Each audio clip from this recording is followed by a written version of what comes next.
Today, former Hard Living's gang leader Rashied Staggie has been shot and killed in Salt River, Cape Town. His shooting comes a day after Hard Living's leader Bali Tips was shot dead in Mitchell's Plain. It was a warm summer morning in Cape Town. The streets of Salt River had just begun to stir to life. Shops were opening, school children were gathering at street corners, and the city was waking up. But on London Road, a street infamous for its violent past, something ominous was brewing. Something that would soon send shockwaves through the entire country. A man sits quietly in a car. He knows this neighborhood better than most. He was raised here. He built an empire here. He bled here. But what he doesn't know is that this will be his last drive. Suddenly the silence is shattered. Gunshots ring out. The car is riddled with bullets. Neighbors duck for cover. Chaos erupts. And then it's over. The man slumped in the seat is Rashied Staggie, one of South Africa's most feared and controversial gang leaders. A name that once inspired terror and awe on the streets of the Cape Flats. A man who rose from poverty to become the ruthless kingpin of the notorious Hard Living's gang. A man who claimed to have turned his back on crime, but whose past would not let him go. But this was not just a random hit. This was a calculated execution. And the message was clear: the past always catches up. What drove Rashied Staggie down this deadly path? Who were the enemies lurking in the shadows, waiting for the perfect moment to strike? And was his death the final chapter in a bloody saga, or just the beginning of another? To understand the murder of Rashied Staggie, we must go back. Back to the twilight years of apartheid, when a generation of young boys were pushed into poverty, stripped of opportunity, and left with nothing but violence, drugs, and desperation. We must go back to the birth of the Hard Living's gang, one of the most feared criminal organizations ever to emerge from South Africa's underworld. We must revisit the public execution of his twin brother, Rashad, whose flaming body burned on this very street in front of live cameras. And we must uncover the bitter rivalries, betrayals, and deep-seated vendettas that defined a world where trust was a myth and power was everything. This is not just the story of one man's fall. It is the story of a neighborhood at war. A nation haunted by corruption and crime. And a legacy soaked in blood. For decades, Rashied Staggie was a name whispered in fear. Then it became a name debated in the courts. Later, a name preached in churches and podiums, as the man himself claimed redemption. But in the end, it would once again become a name written in blood on the tarred streets of Cape Town. This is the story of power, survival, and the price of notoriety. This is the story of Rashied Staggie, the last dawn of the Cape Flats. If you're ready, we're going to take you into the heart of a violent empire. A kingdom ruled by guns, drugs, and fear. A place where one wrong move could cost you your life, and where even redemption cannot shield you from revenge. This is the case of Rashied Staggie. And this is how it all ended. The roots of a gangster, early life in Manenberg. Rashied Staggie was born in 1961, one of several siblings in a colored family living in the small farming village of Morivier. But life would take a harsh turn when apartheid's oppressive laws tore families from their homes. Under the Group Areas Act, the Staggie family was forcibly removed and resettled in Manenberg, a township on the Cape Flats built to contain Cape Town's colored population. Manenberg was a breeding ground for poverty, frustration, and rebellion. Surrounded by hopelessness and state neglect, young boys like Rashied and his twin brother, Rashad, grew up witnessing a world where violence replaced authority and crime replaced opportunity. In this landscape of broken homes and police brutality, the twins quickly adapted. By their teenage years, they were already well known to local police for theft and burglary. But the ambition of the Staggie brothers went far beyond petty crime. They wanted control. They wanted fear. They wanted power. Building a criminal empire, the rise of the Hard Livings. In 1971, the Hard Livings gang was born. What began as a small street gang of disillusioned youths soon evolved into a sophisticated criminal organization under the leadership of Rashied and Rashad. The gang named themselves Hard Livings, not only to reflect the struggles they had endured, but to remind others of what they were willing to do to survive. The Staggie brothers became generals in an underground war. Their early operations included smash and grabs, extortion, and car theft. But by the late 1980s, their influence had spread through much of the Cape Flats. As apartheid's grip weakened, the state began to lose control of many township areas. The vacuum left by the retreating apartheid forces was filled by gang lords like the Staggies. Drugs, particularly tick, crystal meth, daga, and mandrax, flooded communities. The Hard Livings positioned themselves as both the suppliers and enforcers of this growing trade. Entire neighborhoods became battlegrounds as the hard livings clashed with rival gangs, most notably the Americans. The streets ran red as schoolchildren dodged bullets and families mourned sons lost in turf wars. By the early 1990s, the hard livings were no longer just a Cape Town menace.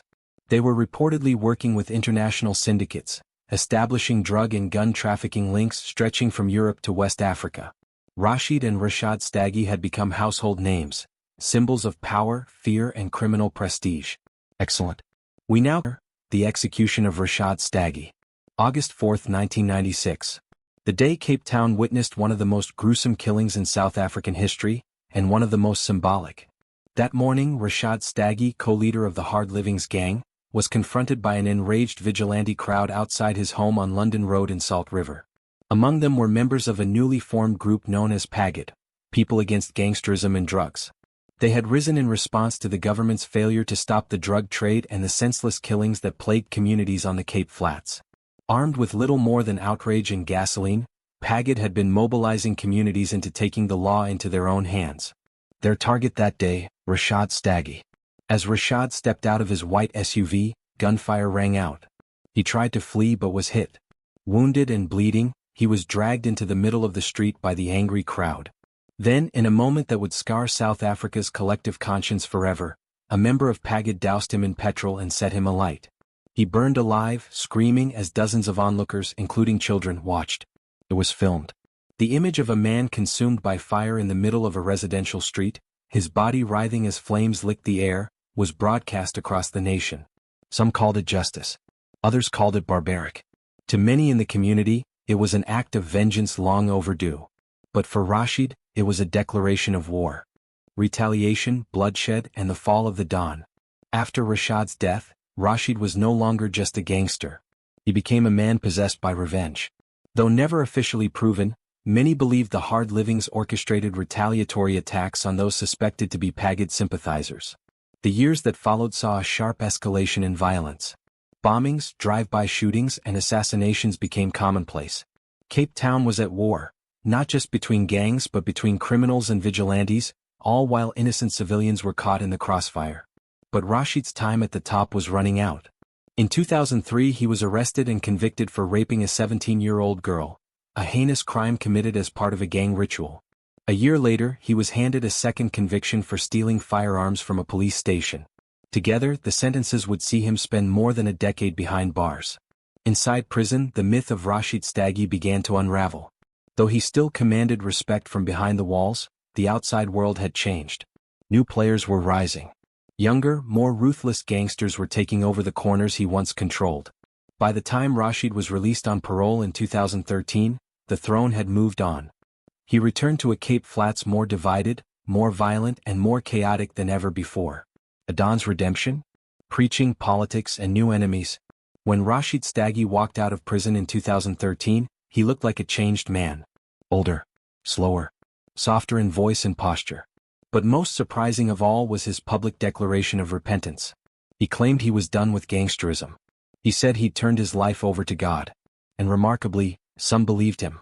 Rashied began appearing at churches, community centers, and even youth rallies. He warned young people not to follow the path he had taken. He talked openly about regret, about the pain he had caused, and about the price of power. In interviews he claimed that prison had changed him. That God had spoken to him. That his mission now was to heal the same communities he once helped destroy. It was difficult for many to accept. For years, Rashied Staggie had been the architect of misery. A man whose empire thrived on addiction and death. Could a few sermons really wipe that away? Still, there were those, particularly among older members of the Hard Livings and residents of Manenberg, who accepted his change at face value. Some even welcomed his attempt to broker peace among rival gangs. They said he was the only man powerful enough to calm the bloodshed. But not everyone was convinced. Rumors swirled that despite his public image, Rashied remained involved behind the scenes. That he was acting as a shadow godfather, a consigliere, offering strategic advice and helping manage turf disputes. Worse still, whispers grew that Rashied had begun talking to authorities, sharing information, brokering deals, exposing names. Whether or not these rumors were true didn't matter. In the underworld, perception is everything. And perception was growing that the Don had crossed a line. The final day, Assassination on London Road. December 13, 2019.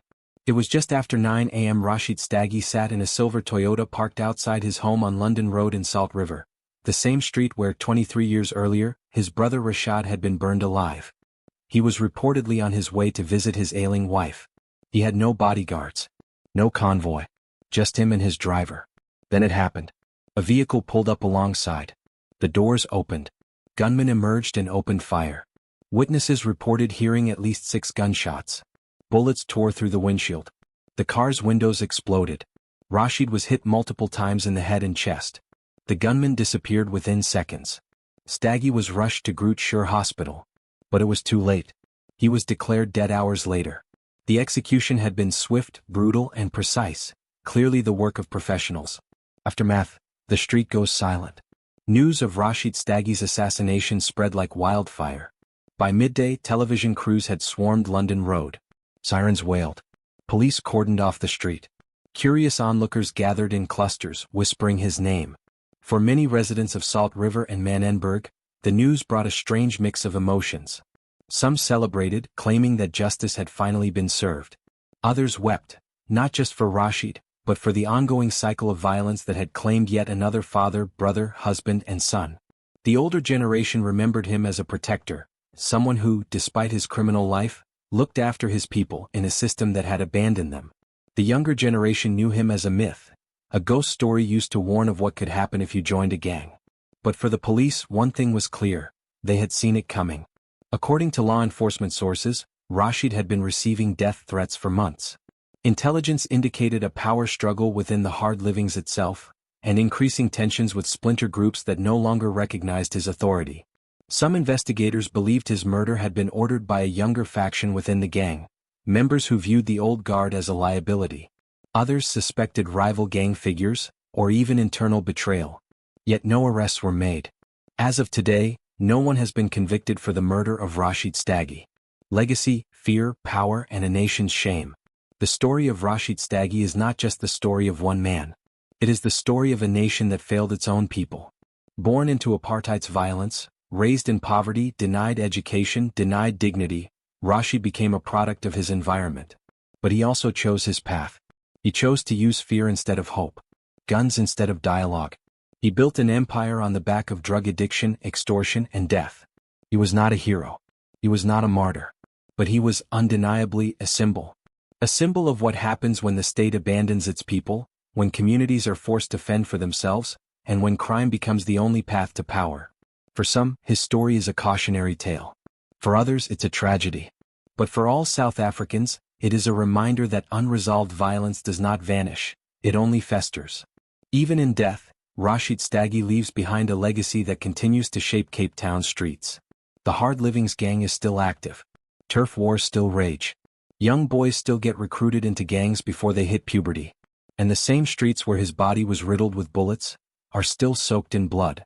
From the family, saying that this was particularly a trying time for the family, given that Rashied Staggie's twin brother Rashad died in this very road in 1996, set alight during the height of tensions with the people against gangsterism and drugs, PAGAD, during those very tense years here in the city.